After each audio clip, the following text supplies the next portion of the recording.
जवार गौवा जवार गौवा जवार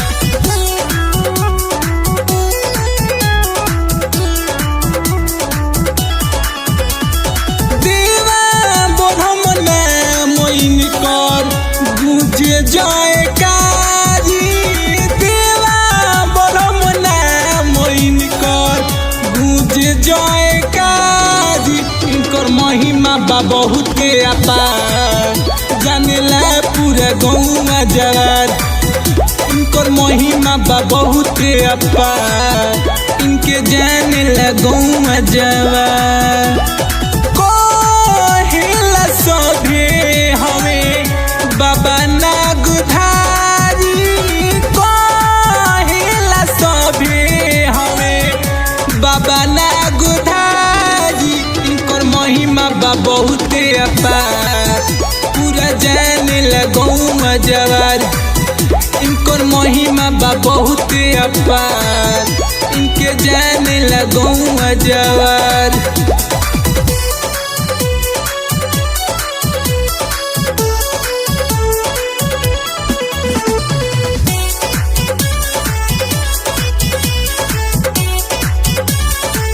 Music by इनके जानेला गौवा जवार गौवा जवार पियर धोतिया पियर जनेउआ चढ़ेला दूध और लावा हो पंचमी के दिनावा करे सब पूजा नवा बजेला घिउ के दिया नवा हो बजेला घिउ के दिया नवा हो पियर धोतिया पियर जनेउआ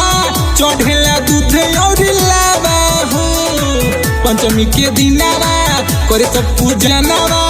बजेला घिउ के दिया नवा हो बाजेला बाजा नाचे सभे नर नारी निकलेला जुलूस ओही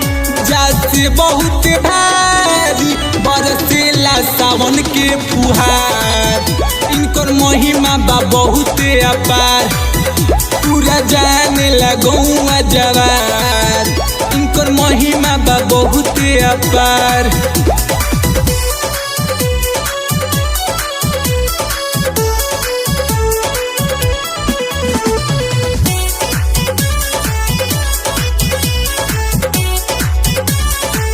Music by इनके जानेला गौवा जवार गौवा जवार बीरपुर गौवा में बास थान हो बाबा के सब पर ध्यान हो जाला जे दर पे आवे ना खाली पूरा करेले अरमान हो पूरा करेले अरमान हो बिजलीपुर गौवा में बास थान हो बाबा के सब पे ध्यान हो जाला जे दर पे आवे ना खाली पूरा करेले अरमान हो रोहन योगेश गावे